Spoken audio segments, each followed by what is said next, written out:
Welcome to vision and navigation. इस video में हम फंगस के बारे में पढ़ेंगे, जिसे माइकोलॉजी सीरीज़ के अंदर हम पढ़ने वाले हैं। ये न्यू वीडियो है, पार्ट 1 वीडियो है। इसके बाद एक के बाद एक हम फंगस से रिलेटेड बहुत सारे वीडियोस में सेशन वाइज पढ़ेंगे। ये बीएससी और एमएससी लेवल का टॉपिक है, जो हमें कॉम्पिटिशन्स में भी काम आता है।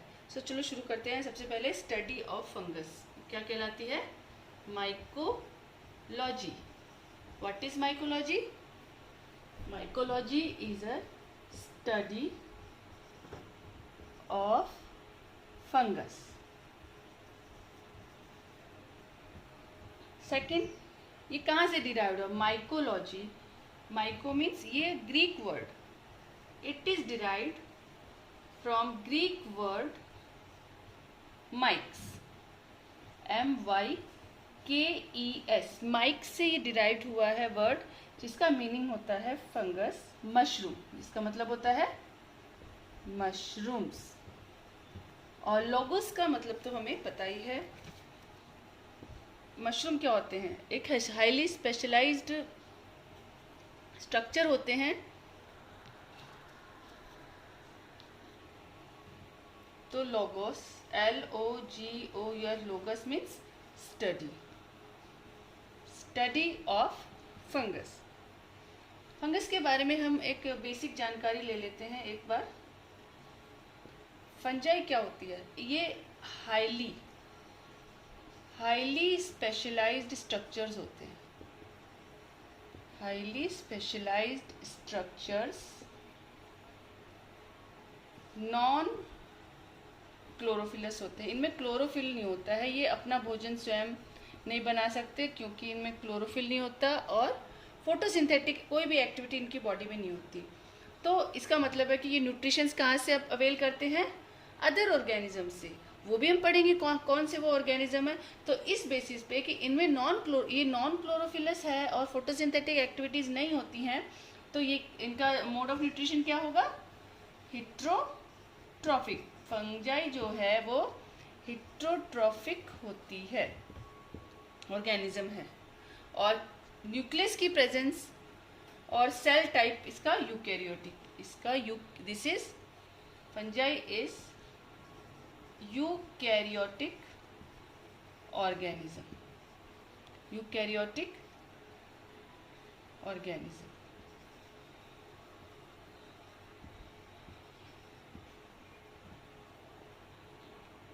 फंगस की जो सेल वॉल है, सेल वॉल किसकी? इसमें डिपोजिशन होती है किसकी? काइटिन की। काइटिन एक मटेरियल होता है।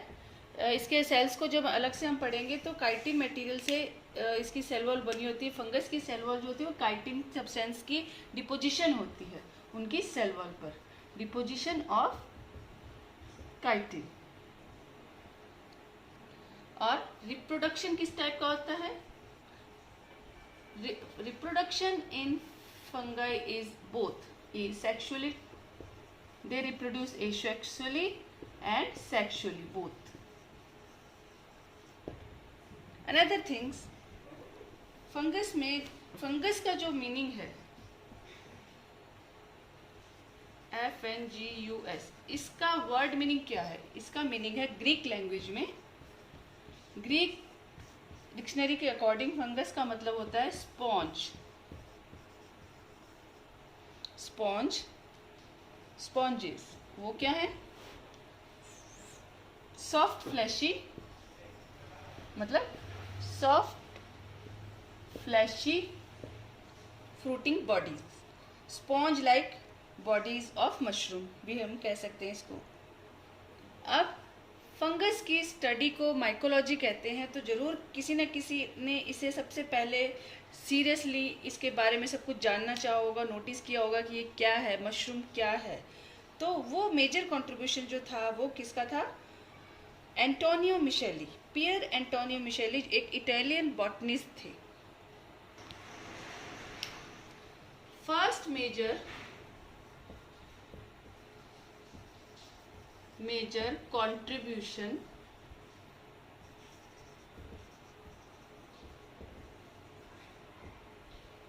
to the study study of fungus और वी कैन से, हम कह सकते हैं मॉडर्न माइकोलॉजी को संज्ञान में लाने वाले पहले इंसान कौन थे?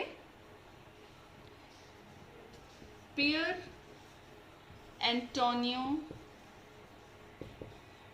एंटोनियो मिशेली। इन्होंने सबसे पहले ये एक इटालियन बॉटनिस्ट थे। इन्होंने सबसे पहले मॉडर्न माइकोलॉजी में स्टडीज़ को, अपने रिसर्च को आगे बढ़ाया और इसे सभी लोगों के सामने पेश किया। अब स्पॉन्जेस होती क्या हैं, या फिर हम कह सकते हैं मशरूम क्या है, कहाँ अवेलेबल होती है, किस प्रकार के इन्वायरमेंट में उपजती है, क्या ये प्लांट है, अगर प्लांट है तो ये प्लांट जैसी दिखती क्यों नहीं है, और अगर एनिमल है तो ये लोकोमोशन क्यों नहीं करती। ये सारे जो तत्व हैं, ये सारे जो फैक्ट्स हैं, ये हम इन वीडियोस की सीरीज़ में जानेंगे फंगस को, क्योंकि ये एक सैप्रोफिटिक ऑर्गेनिज्म है। These are widely distributed in nature. Environment में ये सभी जगह वाइडली हमें मिल जाती है, जहाँ पे मार्श लैंड्स होते हैं, वेटलैंड्स होते हैं, okay, dead and decay organism होंगे, वहाँ पे वाइडली हमें पाई जाएगी। So widely spread in nature, found growing in substrate with some organic matter. जहाँ पे ऑर्गेनिक मैटर होते हैं, डेड ऑर्गेनिक मैटर, इसमें क्या आएंगे? Dead remains of animal and plants, dead remains of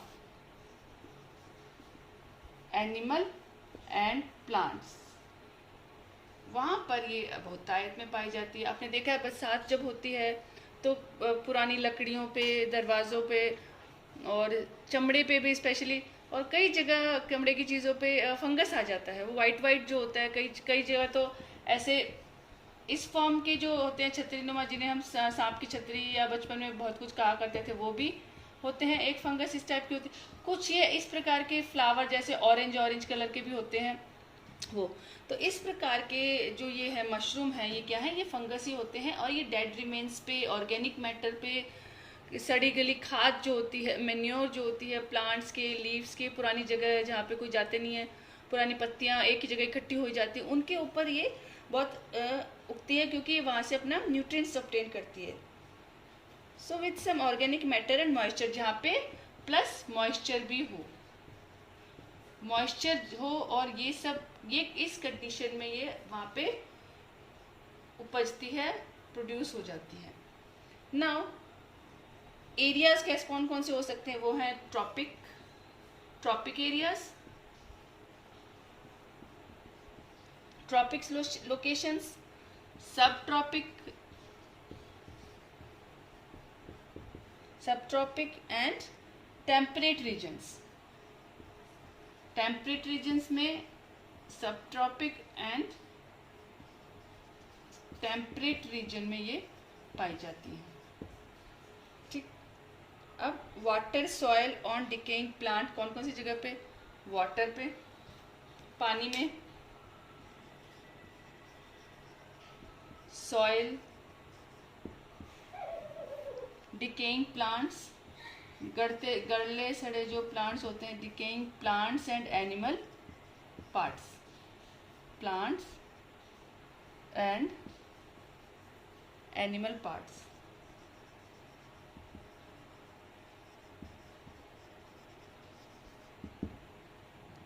इसके बाद हम मशरूम को कहाँ देखते हैं? मोस्टली कौन से सीजन में देखते हैं? रेनी सीजन में। मशरूम को हम रेनी सीजन में देख पाते हैं। We see mushrooms in rainy season mostly, है ना? Mostly we see mushrooms in rainy season. Okay, इनकी जो माइसीलियम होती है, माइसीलियम जानेंगे। माइसीलियम इनका यूनिसेलुलर होगा तो हाइफे होता है, तो वो माइसीलियम होती है जो इनके पौधों की जो जड़ें होती हैं, स्टेम होती है, पार्ट्स को माइसीलियम कहते हैं, इज प्रेजेंट इन सॉइल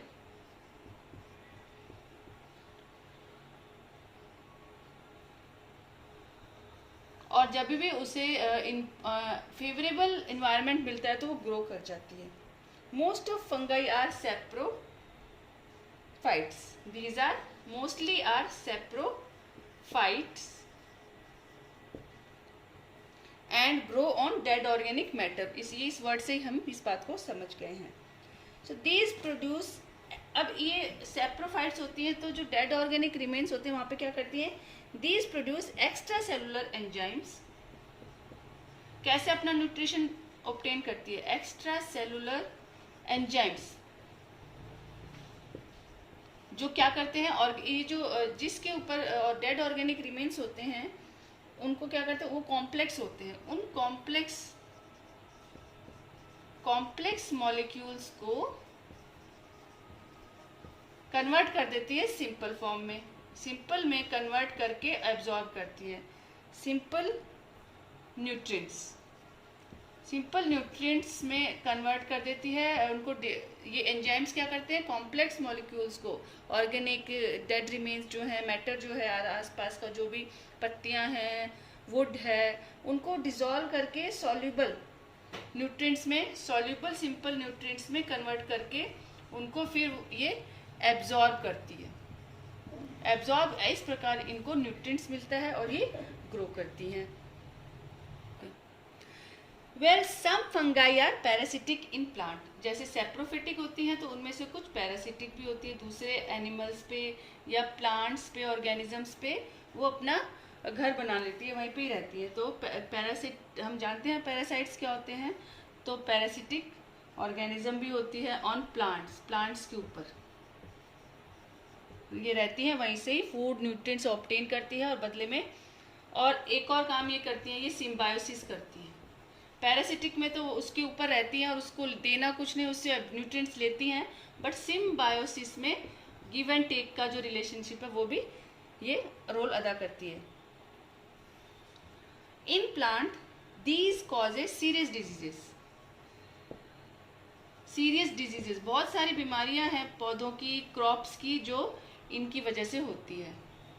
कौन कौन सी, जैसे leaf smut, leaf spot,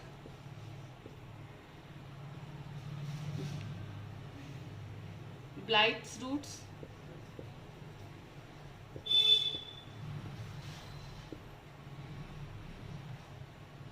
rust and smut, powdery mildew. ये सारी डिजीजेस भी हम आगे पढ़ेंगे वीडियोस में, आने वाले वीडियोस में. विल्टिंग हो जाती है लीव्स की. तो ये सारी डिजीजेज हैं जो फंगस है दूसरे प्लांट्स पर फैलाती है. And these are pathogenic. So these are, इनको हम पैथोजेनिक्स कह सकते हैं. सो फंगस जो है वो पैथोजेनिक है, बीमारियां फैलाने वाली. सो दे आर पैथोजेनिक.